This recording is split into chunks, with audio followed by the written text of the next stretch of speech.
Salut à toutes, salut à tous, bienvenue dans Tech Café, dans votre format de l'été, où on vous parle des trucs de la tech qu'on aime, et ça peut être des appareils comme ça peut être des services, ça peut être de véritables coups de cœur. J'ai été tendre mon micro auprès de personnalités podcastiques que vous avez l'habitude d'entendre dans Tech Café, mais aussi dans d'autres podcasts. Je suis Guillaume Vendée, podcasteur technophile enthousiaste. Et je retrouve roulement de tambour, mon compère qui m'a accompagné si longtemps, et ça fait très plaisir de l'entendre à nouveau. On a longtemps animé ensemble Relife, un podcast sur l'amélioration du quotidien, vous l'avez compris. C'est Matt, alias prof du web. Salut Matt, comment vas-tu ? Ça va bien, et pour ton émission estivale, j'ai l'accoutrement qui va bien, je pense. Oui, alors, le podcast étant encore et toujours un format audio, vous n'avez pas le plaisir d'assister au retour vidéo de Matt. Moi, je l'ai dans Skype, puisque c'est dans les vieilles marmites qu'on fait les meilleures soupes, et ça reste une vieille marmite Skype. Et donc, Matt est là présentement avec, on peut le dire, un style absolument podcastique, youtubeur dans l'âme. Il y a un micro et un t-shirt orange-rouge, donc très vif. Et des lunettes et une casquette à l'envers, c'est ça, Matt, de baseball, Ben oui, les Blue bleu, Jays, oui. bleu pétant, c'est incroyable. Pourquoi tu as des lunettes de soleil, Matt ? Tu te la pètes, comme on dit chez nous maintenant, c'est ça ? Tout à fait. Alors, je suis un YouTuber. Non, c'est pas ça du tout l'idée. J'ai deux paires de lunettes. J'ai une paire de lunettes de soleil avec, en fait, ma prescription dedans, et une paire de lunettes standard. Et pour ne rien vous cacher, à l'heure où on enregistre, il est 15h l'après-midi. J'étais sur le bord de la piscine avec une bière froide. Et je sais qu'il faut que j'enregistre avec Guillaume. Alors, je descends tout de suite. Je fais « Merde, j'ai oublié mes lunettes » avec la prescription normale. Et j'ai dit « J'ai la flemme et je vais être en saveur estivale. » C'est formidable parce que pour la petite anecdote, mon fils de 8 ans a eu sa première prescription pour les corrections de vue. Il est un peu myope, on s'en est rendu compte il y a pas très longtemps. Et donc, il a eu effectivement lui aussi une paire de lunettes, les lunettes Star Wars. Si seulement j'avais eu ça à l'époque, ces lunettes de vue sont Star Wars. Et il a une deuxième paire aussi, effectivement, de solaire correctrice. Et l'autre jour, lui aussi, il a eu la flemme d'aller chercher sa paire de lunettes dans son sac à dos. Et donc, je le voyais en train de regarder la télé avec ses lunettes de soleil. Et ça me fait penser à lui. Bien joué, Matt. Un petit mot très rapide pour rappeler aux auditeurs qui apprécieraient cet épisode et qui apprécieraient Tech Café, qui aiment la régularité du contenu de l'émission et qui trouvent qu'on passe des bons moments et qu'on apprend des choses. Si jamais vous n'aviez pas encore envisagé de le faire, je vous invite à lancer votre navigateur pendant que vous écoutez l'épisode. Vous allez sur patreon.com/techcafé. Vous allez voir, à partir d'1,50€ par semaine, vous avez la possibilité de soutenir durablement le podcast en vous assurant qu'il sera là encore longtemps. Et vous profiterez en échange d'un flux qui vous permettra d'écouter les épisodes dans votre app traditionnelle, pas besoin d'aller lancer une autre application, mais sans la pub. Donc c'est un petit cadeau en échange qu'on vous fait de contrepartie. Merci aussi à toutes celles et à tous ceux qui auront déposé un avis sur Apple Podcast, Podcast Addict ou des étoiles sur Spotify. Ça contribue à rendre visible le podcast et à rassurer celles et ceux qui voudraient écouter des épisodes en réalisant que c'est quelque chose qui est apprécié par une grande communauté. Donc merci par avance de l'envisager. Vous l'avez compris, le format de l'été est celui qui nous permet de nous intéresser à des appareils et à des services. Voilà, on prend le temps juste de mentionner une forme de coup de cœur. Matt, j'ai fait appel à toi en te faisant part un petit peu de l'intention de l'épisode. Et tu as eu tout de suite des idées et ton choix s'est porté sur un truc que j'aurais absolument pas soupçonné. Mais j'adore. C'est quelque part un accessoire logiciel d'une suite matérielle. Alors il faut que tu m'en dises un peu plus parce qu'en plus je connais pas bien suffisamment cette application. De quoi voulais-tu parler, Matt ? Je voulais vous parler de Logi Option Plus. Alors, qu'est-ce que c'est Logi Option Plus? C'est la partie logicielle qui accompagne les appareils de chez Logitech. Alors, Logitech font traditionnellement des souris, font des claviers, font maintenant de l'éclairage, ils font des webcams et ils font aussi des pointeurs multimédia pour la partie professionnelle.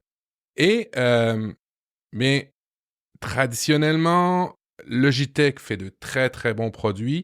Mais la partie logicielle, c'était un petit peu un calvaire, pour ne pas le cacher. Et depuis, il faut être très, très clair, depuis 1 an et demi, ils ont changé complètement la partie logicielle. Ils sont en train de tout recentraliser sur une application qui s'appelle Logi Option Plus.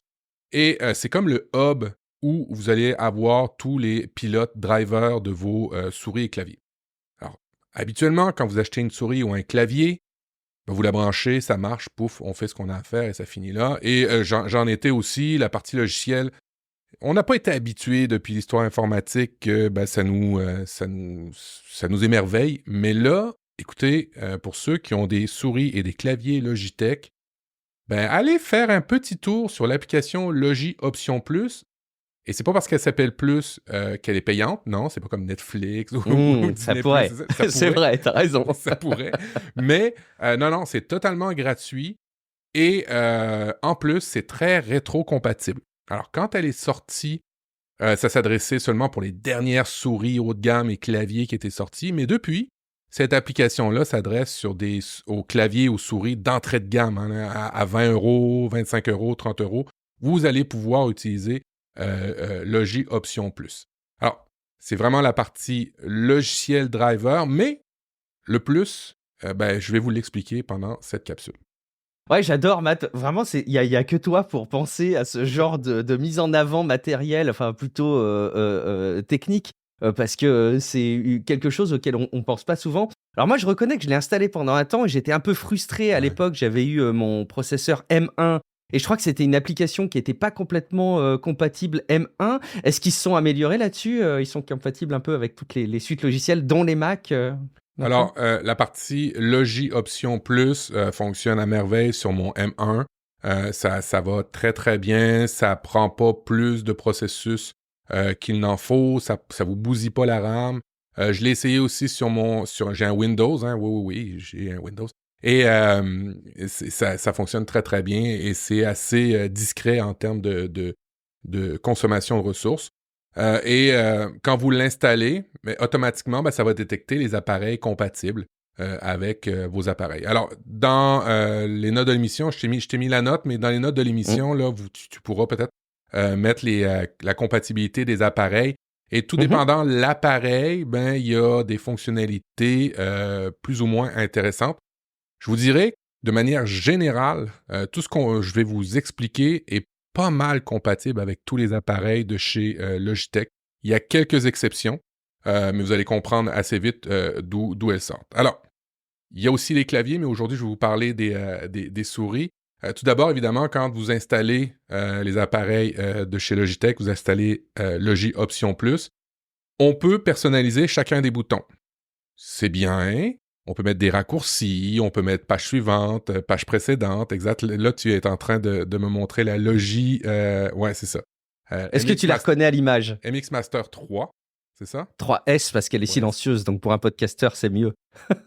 Alors, vous pouvez personnaliser les boutons et vous pouvez aussi personnaliser des gestes. Alors, tout dépendant le bouton que vous activez, si vous faites à gauche, à droite, en haut, en bas, vous pouvez activer des fonctionnalités différentes. Alors, le premier point, c'est les gestes, en plus des boutons que vous pouvez personnaliser.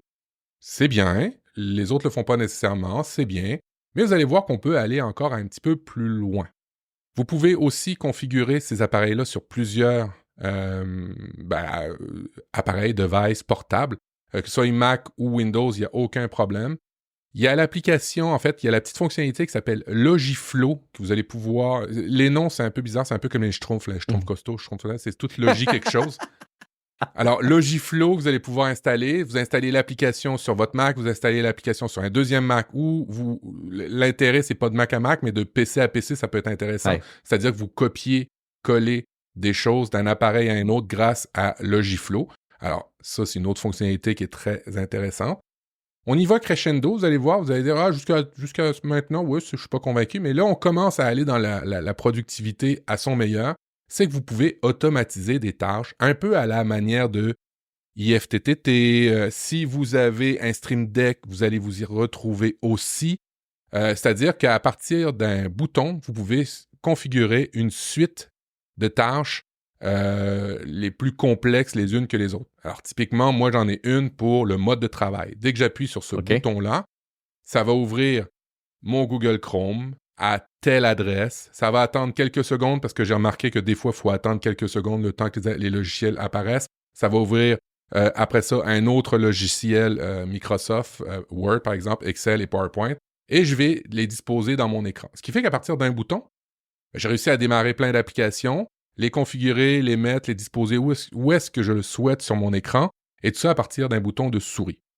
Alors c'est top, effectivement. Ça, c'est super intéressant que vous puissiez faire ça. L'autre élément qui est intéressant dans Logi Option Plus, c'est de pouvoir, par application, configurer les boutons. Alors, vous avez plusieurs boutons sur votre souris. Si vous avez une souris d'entrée de gamme, bien souvent, le bouton unique que vous avez, c'est en appuyant sur la roulette. Hein. Vous avez déjà ce bouton-là. Ben, dites-vous que vous n'avez pas juste une action. Vous allez pouvoir en faire autant d'applications que vous le souhaitez. Typiquement, tu vois, je t'ai mis une image, une copie d'écran. Moi, j'ai juste une action différente lorsque j'ouvre Safari, mais si une personne voulait en mettre sur plusieurs applications différentes, elle pourrait le faire.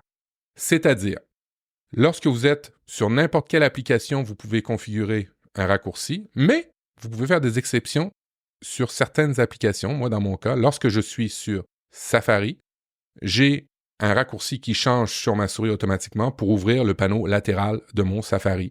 Alors là, j'ai ma liste de lecture, j'ai mes favoris sur Safari et j'aime bien l'ouvrir et le fermer à loisir. Alors donc, vous comprenez un peu que à partir d'un bouton, on peut mettre plusieurs raccourcis, mais aussi, ce que je viens de vous dire précédemment, vous pouvez mettre des Smart Actions. Les Smart Actions, c'est ce qu'on parlait tout à l'heure, c'est le fait de pouvoir faire des recettes automatisées sur un ordinateur. Et ça, c'est vraiment chouette. Évidemment, Guillaume, on est dans le monde de l'IA. Eh oui, forcément. En fait, on l'a renommé là, Intelligence Apple ou Apple Intelligence, vous l'appelez comme vous voulez. Là, J'ai bien aimé le rebranding d'Apple. Alors, évidemment, l'intelligence artificielle est aussi dans ces produits-là. Si vous avez suivi les dernières conférences d'Apple avec Apple Intelligence, ben on l'a déjà lorsque vous avez des produits d'Apple. C'est que vous avez la configuration parfaite pour appeler ChatGPT. Et depuis ce matin, la dernière mouture de Option Plus Perplexity aussi. C'est-à-dire qu'à partir d'un bouton, vous pouvez appeler ChatGPT et choisir et configurer des prompts que vous souhaitez. Là, tu vois mon image, là, j'ai fait reformule avec bienveillance ce texte suivant et finalement, il me le reformule. Fait que donc, vous sélectionnez avec vos souris un élément de texte, vous appuyez et là, automatiquement, ça part ChatGPT. C'est pour ceux qui veulent avoir ces outils-là ou Perplexity depuis un petit moment. Alors, si je résume, vous pouvez configurer les boutons en fonction de votre ordinateur, mais aussi en fonction des applications. Vous pouvez switcher d'un ordinateur à un autre avec du copier-coller. Vous pouvez faire des Smart Actions, c'est-à-dire des recettes automatisées pour faire une multitude de choses sur votre ordinateur. Vous pouvez aussi le faire par application. Et vous avez aussi des éléments d'intelligence artificielle. Et ça, c'est juste incroyable parce qu'il n'y a aucun abonnement. À part ton abonnement de ChatGPT, par exemple, mais tout ça est gratuit et vient avec ta souris.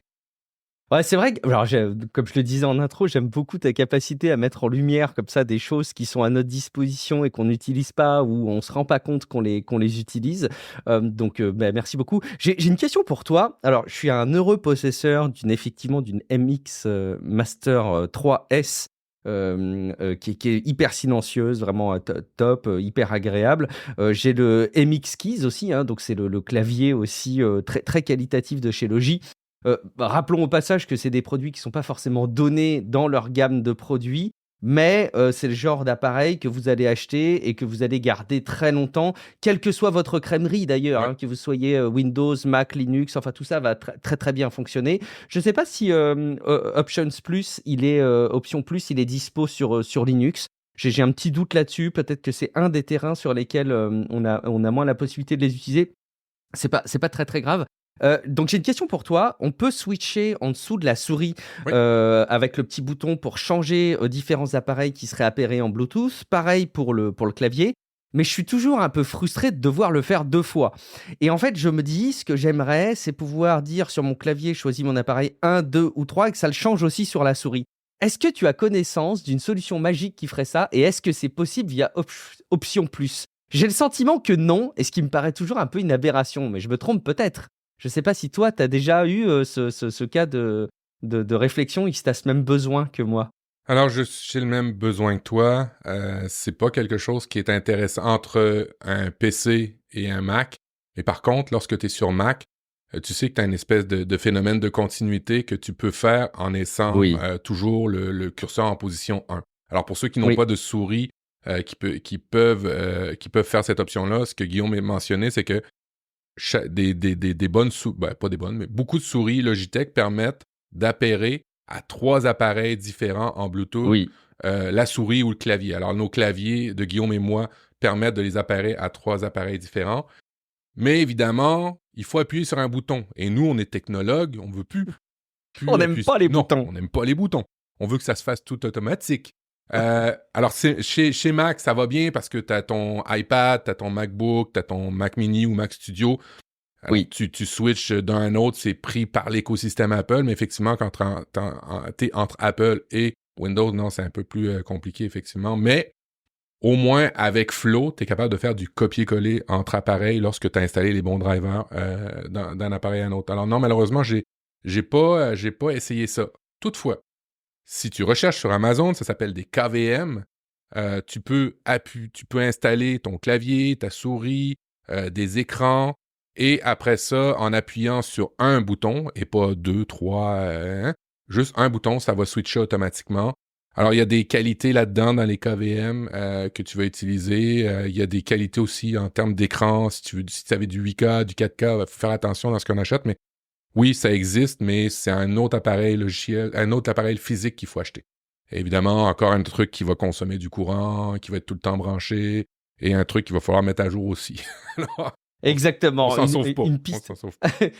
Une piste de plus pour exposer votre installation à des problèmes logiciels et matériels et à plus de consommation électrique, décidément. Bon, je ne sais pas s'il y a un switch. Moi, j'appelais ça des switches, effectivement, KVM.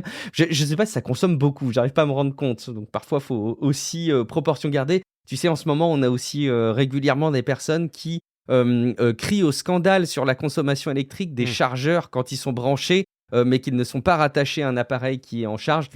Oui, forcément, hein, à l'échelle du monde, à l'échelle d'un pays, c'est loin d'être négligeable, mais bon, ça reste quand même assez peu problématique et je pense qu'il y a d'autres enjeux prioritaires en matière de consommation d'énergie. Donc, bon, utilisez les appareils qui vous vont bien, mais soyez conscients que ça vous expose à plus de problèmes.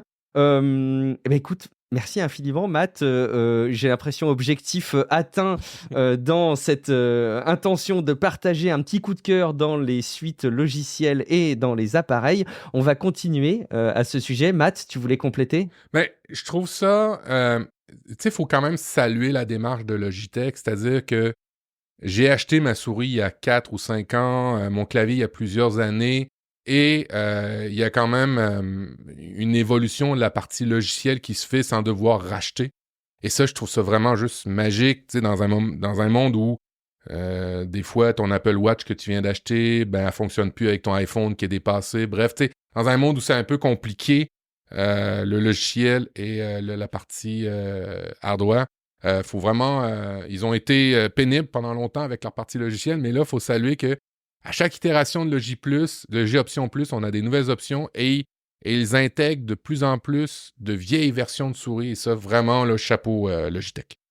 Ouais, ils font de la rétrocompatibilité étendue et bravo à Logitech. Ça leur on dit ça leur donne rien Logitech. Dans les faits. C'est ça. C'est un logiciel qui est fonctionnellement super intéressant, mais d'aller dans des vieilles souris d'il y a 4-5 ans, je trouve ça juste incroyable. Ça leur donne absolument rien à part la satisfaction de quelqu'un qui va le dire dans un podcast à grande écoute. Ouais, effectivement. Ouais, c'est malgré tout un gage de qualité. Ça veut dire que demain, tu es peut-être encore plus enclin quand tu auras un nouvel achat de matériel, d'accessoires informatiques, à acheter cette marque. Et c'est devenu un vrai challenge maintenant, hein, d'arriver à faire adhérer à une marque avec une gamme de produits. Parce que tout est tellement en concurrence. Oui, il y a forcément, il y a des Apple qui font ça très très bien. Probablement, dans une certaine mesure, des Samsung. Peut-être que même si l'écosystème n'est pas forcément dithyrambique du côté de chez Google, on peut avoir envie aussi, mais c'est compliqué de tirer son épingle du jeu. Il y a quoi? Il y a Elgato aussi? Juste un mot, toi, t'es très fan des produits Elgato aussi, je crois, Matt. Oui, ben moi j'ai ma carte de son Elgato, j'ai mes bras, Stream Deck. Exactement, j'ai mes Keylight, mes lumières, et j'ai un Stream Deck qui est juste fantastique. Vous l'aurez compris, j'ai beaucoup de boutons personnalisés. Et ces boutons-là, quand j'arrive, et je me rends compte de ma productivité quand j'arrive sur un ordinateur de quelqu'un d'autre. Je perds un temps fou. Mes repères et ainsi de suite. Je me suis habitué à avoir fait tous mes raccourcis, mes choses qui se déclenchent automatiquement. Ouais. Alors oui, Stream Deck aussi, Elgato fait maintenant des caméras, fait une ligne de produits d'entrée de gamme, des lignes professionnelles pour les streamers, et vraiment aussi une bonne compagnie parce qu'eux autres aussi ont une bonne rétrocompatibilité. Petite critique, sur Apple, ils sont un petit peu plus pingres, on va dire, sur les fonctionnalités parce que c'est plus un écosystème Windows de gamers, mais quand même, ça, je m'y retrouve très bien, ce qui fait que je me rends compte de manière incroyable lorsque je vais ailleurs et que j'ai pas mes choses, je perds un temps phénoménal.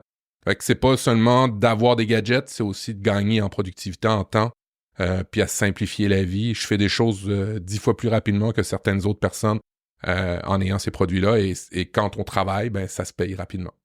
Un ultime mot, je sais qu'on en a parlé ensemble, je sais pas si tu peux en toucher un mot, mais le prompteur d'Elgato, c'est pas forcément un produit que tu recommandes. Tu sais, voilà, si on veut un prompteur qui soit un élément d'appoint quand on utilise beaucoup sa webcam pour pouvoir regarder droit dans les yeux son interlocuteur quand on est en conversation, et puis j'imagine quand on veut faire de la production vidéo, c'est pas forcément un choix que tu recommandes, je crois. En fait, il y a le téléprompteur de chez Elgato là, qui intègre directement l'écran pour pouvoir. Mais la partie logicielle, et là, je ne l'ai pas essayé. J'avais fait une erreur. Je pensais qu'on ne pouvait pas brancher sur un Apple Silicon. Tu m'as envoyé la notif comme de quoi qu'on pouvait le brancher sur un Apple Silicon avec déjà 2 écrans, ce qui en fait un 3e. Il utilise une autre ligne, une autre technologie comme tu me l'avais envoyé, mais quand c'est sorti, il y avait beaucoup de bugs. Est-ce qu'ils l'ont corrigé depuis? Peut-être. Il y a la partie prix aussi qui est peut-être dissuasive. Hein. Tu peux acheter... 300 €. Ouais, c'est ça, mon prompteur où je mets ma webcam, il m'a coûté une centaine à peu près 80 €. Et il fait très bien le travail pour le peu de fois que j'ai à l'utiliser. Par contre, si vous êtes un professionnel, vous l'utilisez tous les jours, ben, peut-être que c'est un bon produit. Mais sur Windows, ça ressemble à peu près à tous les autres produits de chez Elgato. Ben, les drivers, les fonctionnalités sont un petit peu plus fournis, on dira. Merci beaucoup Matt d'avoir pu te prêter à cet exercice estival pour cette année 2024. L'occasion de continuer à parler de nouvelles technologies, même quand l'actualité n'est pas forcément incroyable, en tout cas dans le domaine des technologies. Je pense que peut-être il y a des auditeurs, tiens-toi bien, peut-être qui t'entendent, j'en sais rien, mais pour la première fois, comme je sais qu'il y a des gens qui découvrent en permanence Tech Café, peut-être qu'il y a des personnes qui te découvrent, j'en suis navré. Je te mets dans une situation délicate pour ta notoriété. Est-ce que tu peux en dire un petit peu plus sur qui tu es, Matt, et surtout, où est-ce qu'on peut te retrouver? Alors, je suis podcasteur depuis longtemps, pendant plusieurs années avec toi. Depuis 3 ans maintenant, j'ai entrepris ma chaîne YouTube personnelle. Ça s'appelle Vulgarisateur Apple et compagnie. Alors, vous comprendrez dans le titre que je parle de beaucoup de produits Apple, mais la partie et compagnie fait que pourrait vous intéresser si vous n'avez pas de produits Apple à des gadgets, à des nouvelles applications, beaucoup d'éléments d'IA en local en ce moment. Je sais que vous en parlez beaucoup dans Tech Café. Alors, j'ai la chaîne YouTube et évidemment avec Audrey Coulot, un podcast audio. Ça s'appelle Apple différemment. Encore une fois, dans le titre, vous comprendrez qu'on ne va pas parler d'Android. On parle des produits Apple et on a beaucoup de plaisir depuis maintenant 5 ans avec Audrey. Et Audrey a fracassé le 100 000 abonnés. Moi, tout doucement, j'avance. J'ai dépassé le 17 000 cette semaine. Alors, on n'est pas des YouTubeurs. En fait, on est des YouTubeurs professionnels parce qu'on se fait payer. Mais on n'est pas la YouTube monnaie avec des Rolls-Royce ou des choses comme ça. Bref. On s'amuse et j'espère que les auditeurs qui cherchent des chaînes YouTube pourront s'abonner. Ouais, je doute pas une seule seconde, si vous écoutez Tech Café et que vous connaissez pas encore Matt, que vous trouverez votre bonheur, et dans la chaîne aussi d'Audrey Coulot. Vous pouvez aller vous abonner à ces 2 chaînes YouTube. Il y a plein de vidéos. Vous pouvez les faire défiler. Vous savez, quand vous allez sur YouTube, vous avez l'onglet vidéo et vous pouvez vraiment toutes les faire défiler en intégralité. Et vous allez voir qu'il y a énormément de choses qui sont un petit peu dans cette veine de mettre en lumière, dans ton cas, Matt, des produits ou des services. Donc, quelque part, tu nous as offert un échantillon de ce que tu fais sur YouTube en audio pour Tech Café. Merci infiniment. Je suis Guillaume Vendée. Vous me retrouvez chaque semaine, normalement, dans un épisode de Tech Café. Habituellement, on vous met en lumière l'actualité des nouvelles technologies et, tenez-vous bien, de l'intelligence artificielle, comme tu dis, Matt. Durant l'été, on a évidemment un rythme qui est un petit peu différent, mais si jamais vous avez envie de suivre l'actualité des nouvelles technologies dès la rentrée, dès septembre, et peut-être même avant, parce qu'on n'attendra pas dès septembre pour reprendre, abonnez-vous si ce n'est pas déjà fait. Et merci beaucoup pour votre fidélité si jamais vous écoutez déjà Tech Café depuis quelques temps. On vous souhaite, Matt et moi, une très belle continuation, un très bel été, que vous soyez en vacances ou en train de travailler. Tout notre soutien dans tous les cas, profitez-en bien. À très bientôt dans un prochain épisode de podcast ou peut-être d'une vidéo sur YouTube pour Matt. Ciao à toutes et à tous. Ciao.